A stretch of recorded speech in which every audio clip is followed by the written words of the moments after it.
Hi boardies, today I'm bringing you a game called Roam and Roll. It's by David Turczi and Nick Shaw. It's published by PSC Games, that's the Plastic Soldier Company. It weighs 1,139 grams. So it's a heavy roll and write board game, and I've mentioned the designers, and it's where 1 to 4 players compete to craft an empire. So it is a roll and write game, but not as you think. It's not as straightforward as that. There's a lot more to it. There's cards and many other things to it as well.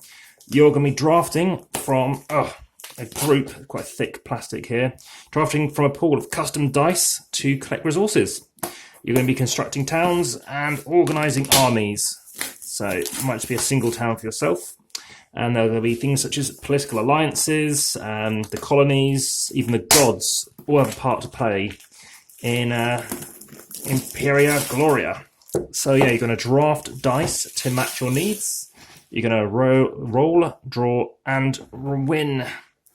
And as with many times, boxes are quite tightly put on. So interesting sized box, quite nice artwork, seeing how things are put together. This massive pen across the top, and all these dice underneath. Very, very cool. So you're going to play one of 7 unique character classes, a bit like in, Seven Wonders to a degree. And then ranging from merchants, you've got military leaders, a wealth of different strategies that you can deploy, and some nice iconic reference sheets there too. Very bright artwork, interesting colour scheme here. I guess they've gone quite light, it's easy to do stuff. I do like boards that you can write on, just like screwing on there too. And then let's have a look at the rest of it. Deeply packed in here. Oh, actually, it's quite empty underneath. Nice rewipeable pens, ginormous dice, and then a bunch of cards here, such as telling you how you can do different things. So again, you'd refer to this. So the jeweler, let's see if this makes sense. You're going to gain something. So you're going to gain, here we go, gain a ring. So gain jewellery, using a cog to gain something. And 2, I'm guessing victory points if you're adjacent to at least one opponent urban building. Of course, it worked differently in a solo. I have already played David Turczi's solo mode on another game called Sierra West, which is really good. So if you want to check out that, by all means do so. Also, if you enjoy this video or any other videos, it's just a preview, just showing you what's inside the box. Lots of people are interested in seeing what's inside these boxes. Ginormous die as well, look at this one. And yeah, looking to see how things progress. So you have these 4 different player boards, I guess. 1, 2, 3, you've got different names. Patricia, you've got Mercatrix, you've got Legatos, and you've got Prefectus. So information on the back again, similar to here. I guess being a roll and write, it doesn't matter. You can flip things over, and you're going to start drawing things out and expanding. Now, this designer, the main designer, David, what he has also done, he's made other games such as Drakarian and Anachrony, which take up a lot of space. So I'm curious to see if this is a bit of a table hog here too. This was initially on Kickstarter. And I think if you're interested in being a game, a competitive game where you're competing to rebuild after the Great Fire of Rome and crafting an empire, this might be just what you're looking for.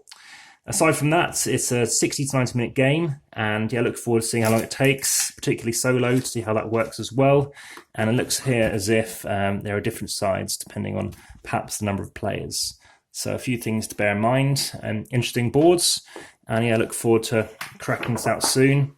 Had tons of other games to sort of try out. Good pens in here too, and seeing how they are, and seeing how these cards look. Again, huge dice. You probably can't use most dice towers, which are narrow, shall we say, and quite a large, big rulebook, obviously for the size of the box. 28 pages. It seems quite neatly laid out. And I don't ever make any references to play testers. I know Aircon, they had play testers there, and I'm just curious to see, you've got certain setups. So you've got, some play testers down here, so I might recognize some of these names. And aside from that, here we go, it was Aircon, so I was right. David Digby, oh yes, I'm familiar with him too, I've messaged him in the past. So, yep, a few no names. And yeah, any other contacts? I look forward to reading your comments and descriptions and seeing how this game goes. It's a relatively heavy game. It's a 3.24 rating. So compared to other games I've got, Altiplano, Dead of Winter, a few of the games, they kind of meet that kind of relatively crunchy level of play, which definitely requires a video. And I'm likely to expect this video to be maybe 30 plus minutes to explain to you fully. But for now, that's Roam and Roll. I look forward to rolling out and roaming with it. All the best. Speak to you soon. Bye for now.